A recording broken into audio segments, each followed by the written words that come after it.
If we want to make America healthy, will you assure the American people that you will fight to do what every other major country on earth does, guarantee health care to every single American? In today's video, we break down a fiery exchange between Bernie Sanders and Robert F. Kennedy Jr., where Sanders takes full control of the conversation on healthcare and vaccines. RFK Jr. brought his typical talking points, casting suspicion on vaccine safety, sounding alarms about so-called government overreach, and tossing in a mix of libertarian buzzwords that don't hold up under scrutiny. But Bernie came armed with facts. He walked viewers through how nearly every other industrialized nation provides healthcare as a human right, spends less than the U.S., and still achieves better public health outcomes. This wasn't just a debate, it was a wake-up call. What RFK framed as skepticism, Bernie exposed as misinformation. So stick around, because this wasn't just a clash of opinions, it was a lesson in evidence versus ideology. Mr. Chairman, I asked to put into the record 16 studies done by scientists and doctors all over the world saying that vaccines do not cause autism. Are you happy with that objection? Look at the IOM assessment of those 16 studies, Senator. The IOM has assessed them. But listen, let me get to it. Don't have a lot of time. I apologize. I'm happy to talk to you at another time. Don't have a lot of time. Let's talk about COVID. And I just want clarity on the issue. And again, I apologize. You have to be brief. We don't have a lot of time. Scientists have estimated that the COVID vaccine saved 3 million lives. President Trump said the COVID vaccine was, quote, one of the great miracles of the ages, end quote. You have said the COVID vaccine was the deadliest vaccine ever made, end of quote. Was the COVID vaccine the deadliest vaccine ever made? The reason I said that, Senator Sanders, is because there were more reports on the VAERS system, on the Vaccine Adverse Event Reporting System, which is the only surveillance system, that and VSafe. And there were more reports of injuries and deaths than any other, than all other vaccines combined. But was it the scientists said it saved 3 million According lives? to VAERS. I don't know, because we don't have a good surveillance system. So you disagree with the scientific community that... Oh, I'm agnostic because we don't have the science to make that determination. Really? Okay. Hey, you there. If you guys like this video, please consider subscribing, dropping a like, and maybe commenting. This really boosts the video in the YouTube algorithm, and we would like to spread this message to as many people as possible. Let's get back to the video. Prescription drug prices in America, as you know. And by the way, I think President Trump did an extraordinary job on warp speed, because he wasn't just focusing on that one intervention. He was focusing on... He called it a miracle, but you have cast doubts on its efficacy. All right. Prescription drugs. We're going to make America healthy. I agree with you that we need a revolution in the nature of food in America, physical exercise, etc. Very, very important. But there are people who are going to get sick, and they have to go to the doctor and find out why. 1 out of 4 Americans today cannot afford the prescription drugs their doctors prescribe, because we pay by far the highest prices in the world for prescription drugs. We made some progress under the Biden administration of negotiating prescription drug prices with pharma. First time that's ever happened.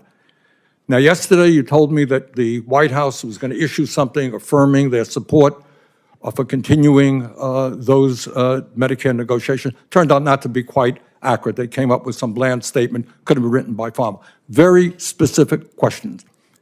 Do you believe and will you insist that Medicare continue to negotiate prices with the pharmaceutical industry so we can substantially lower prescription drug costs in America? President Trump has made it very clear to me that he wants to negotiate prices. Negotiate is a big word, Bobby. It's a big word. It's the word you just used, Senator. Yeah, but no, I use defend a particular law. Will you defend the law in the Inflation Reduction Act, which already is negotiating prescription drug prices? President Trump wants us to negotiate drug price. He wants to lower drug prices. So you're not telling me that you will defend the law that we passed, which has already had significant success. Well, Congress, look, I'm going to comply with the law, Senator. Congress passed the law. I'm swearing an oath to the Constitution. I'm going to comply You're with the going to have a laws. significant influence on healthcare policy if you are. And I'm going to confirmed. comply with the laws. Kennedy Jr. didn't hold back, doubling down on his long-running narrative that vaccines are dangerous, even going as far as to label the COVID-19 vaccine the most lethal ever developed.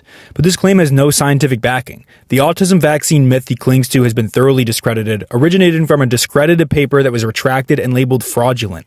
Leading health organizations around the world, including the CDC and WHO, have repeatedly confirmed that there is zero proven link between vaccines and autism. In contrast, Sanders responded with hard data, peer-reviewed research showing that the COVID vaccine is estimated to have saved over 3 million lives globally.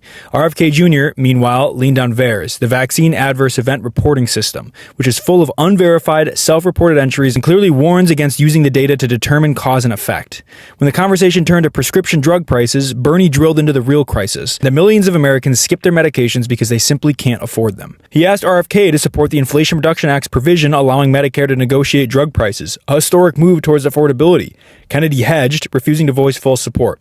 Sanders, by contrast, kept it real. Healthcare isn't about trends or talking points, it's about whether people can survive without going bankrupt. Let me just say this in conclusion, Chairman Cassidy. President Trump and Mr. Kennedy are quite right when they say that our system is broken. They're right. Our economic system today is broken. 3 people own more wealth than the bottom half of American society. Wages have been stagnant for American workers for 50 years. The economy is broken. You know what? Our political system is broken and corrupt. You have a handful of billionaires in both political parties who contribute huge amounts of money to elect candidates in this room throughout the United States Congress. That is a broken political system and a real threat to democracy. Our healthcare system is broken. And it's broken for some of the reasons that Mr. Kennedy indicated. We have not paid attention to the fact that we have massive amounts of chronic disease. We have not answered the question why in the richest country in the history of the world, our life expectancy is lower than it is in countries far poorer than we are. So I think in many ways, President Trump and Mr. Kennedy have asked some of the right questions. Problem is their answers will only make a bad situation worse. So let me ask Mr. Kennedy again. If we want to make America healthy, will you assure the American people that you will fight to do what every other major country on earth does, guarantee health care to every single American? I'm going to make America healthier than other countries in the world right now. Will you guarantee do what every other major country does? It's a simple question. And by the way, Bernie, the problem of corruption is not just in the federal agencies, it's in Congress too. Almost all the members of this panel are accepting, including yourself, are accepting millions of dollars from the pharmaceutical industry. And protecting their interests. Oh, I thought that would come. No. I ran for president like you. I got millions and millions of contributions. They did not come from the executives, not one nickel of PAC money from the pharmaceutical industry. They came from workers.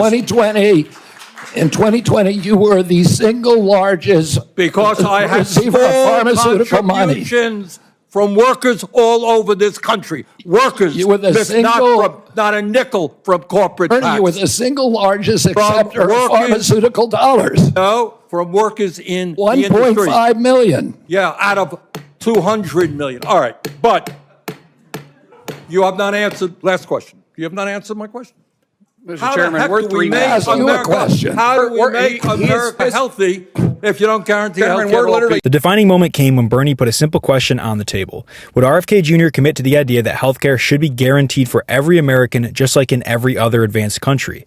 Rather than answer, RFK tried to redirect, accusing Congress, including Bernie, of taking money from pharmaceutical companies. But Bernie wasn't having it. He made it crystal clear. His campaign has never accepted a cent from big pharma PACs, and his movement has always been funded by ordinary people. That's not a campaign slogan, that's a decades-long record. RFK, on the other hand, kept trying to play the outsider while dodging any serious policy commitments. When asked about universal health care, he rambled about making Americans healthier in general and pointed fingers at corruption.